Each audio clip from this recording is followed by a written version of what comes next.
It was 1983 when a Wells Fargo in West Hartford fell victim to an armed robbery worth $7 million. The group behind the assault was an organization known as Los Macheteros, freedom fighters seeking independence from the United States. Victor Manuel Gerena, who worked at Wells Fargo, stole $7 million. This made him famous as the mastermind behind the biggest cash heist of that time. Suddenly, he went from being just another employee to being on top of the FBI's most wanted list. His escape started a long and tough chase by the police.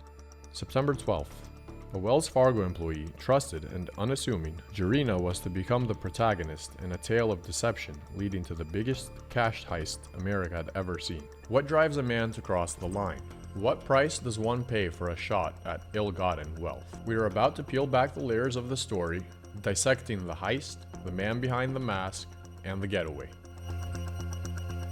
Victor Gerena's story, from riches to running, a journey into the heart of one of the most astonishing thefts in American history. The heist was not a spur-of-the-moment act of desperation. It was a meticulous orchestration of patience and precision. Victor Manuel Gerena, the man who wore the uniform of Wells Fargo, harbored a secret allegiance to Los Macheteros, a clandestine organization determined to fund their cause by any means. Over the months, Gerena laid the groundwork, studying the depot's routines, learning every protocol, and pinpointing every weakness. On that fateful September day, as the depot started its daily rhythm, Gerena's plan was set into motion. He had prepared to exploit the company's skimpy security protocols, using his position and knowledge to gain the upper hand. With a calculated move, he incapacitated his co-workers, not with violence, but with an anesthetic concoction, commandeering millions before the eyes of the incapacitated, leaving a trail of questions and the echo of a vault door closing behind him. As America slept, Gerena stepped out of the shadows into infamy, triggering a manhunt that would span for decades. The Wells Fargo heist of 1983 wasn't just a theft.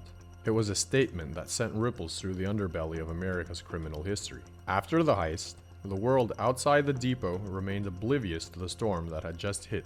Gerena, now millions richer, had vanished, leaving behind only the ghostly silence of the alarm he had triggered. The initial law enforcement response was a frenzy of sirens and flashing lights, a deluge of detectives swarming the scene, canvassing for clues in a race against the clock.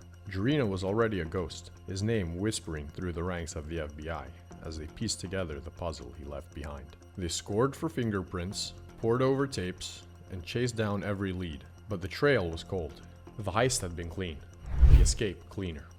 With the perpetrators of America's then largest cash robbery at large, the FBI launched an international manhunt. Codenames, aliases, and a network that supported Gerena kept him one step ahead, turning his story into a legend that would perplex crime solvers for decades to come. Who was Victor Manuel Gerena before he became the man behind the mask of a multi-million-dollar heist? A son of the working-class streets of Hartford, Connecticut, Gerena was described as an average man, a security guard with a steady gaze and a quiet life. But beneath the veneer of normality, there was the fire of ambition, and perhaps a zeal for a cause greater than himself, fueling his turn to infamy. After the heist, Gerena's life transformed into a chameleon's existence, continuously changing, forever evading capture. His addition to the FBI's most wanted list immortalized his name in a public spectacle of criminal notoriety. Yet, despite the intense scrutiny and relentless pursuit, he became a phantom, leaving behind a lingering question. Where could a man with a bounty on his head hide? And where could he spend his ill-gotten gains without a trace? The pursuit of Victor Manuel Gerena became a showcase of evolving law enforcement tactics in a pre-digital age, rapidly giving way to new technologies. The FBI, along with local and international agencies, combed through his past, tapped into informants, and set up surveillance on suspected associates, seeking the faintest whisper of Gerena's whereabouts. They disseminated wanted posters far and wide, alerting banks, border crossings, and the public to the face of a fugitive.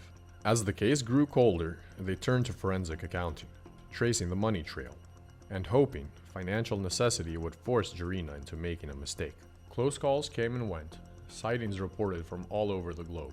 But each time Gerena slipped through the net, leaving authorities grasping at shadows. These efforts painted a picture of a man always on the move, a ghost in the system, his capture ever elusive. It shook public confidence in the banking system and heightened awareness of political radicalism's reach into American life.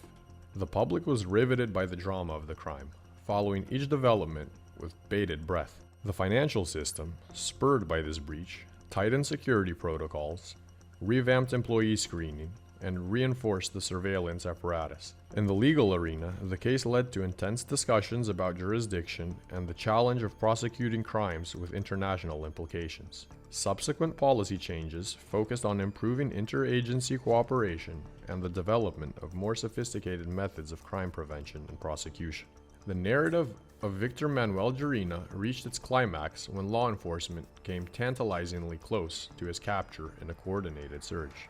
Authorities acted on a tip, raiding a location where they believed Gerena was hiding. For a moment, the specter of the chase seemed to materialize into reality, but Gerena was not there. Only the echoes of his presence remained. As years passed, the FBI's resolve only strengthened, with the case catalyzing advancements in international crime tracking and the forging of global law enforcement alliances. Yet, Gerena's shadow continued to loom large, a ghostly reminder of the one that got away. Decades on, the case of Victor Manuel Gerena is ongoing and remains shrouded in a mixture of fact and speculation. Though he was removed from the FBI's most wanted list in 2016, the lack of concrete leads has not dampened the intrigue surrounding his ultimate fate. Theories about his whereabouts continue to circulate, with some believing he is still in Cuba, living under the protection of those he once aided. Others speculate he may have returned to the US under a new identity.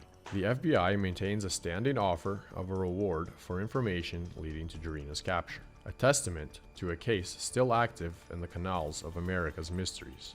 As we reach the present day, the story of Victor Manuel Gerena's unprecedented heist continues to resonate. It stands as a bold reminder of the lengths to which some will go for their beliefs and the vast resources that can be mobilized in the pursuit of justice. The legacy of the Wells Fargo robbery persists, a captivating chapter in the canals of true crime, forever challenging our notions of the security and law. What do you think happened to Gerena? Share your theories in the comments below. If you're fascinated by this tale of cunning and evasion, subscribe for a more deep dive into criminal history.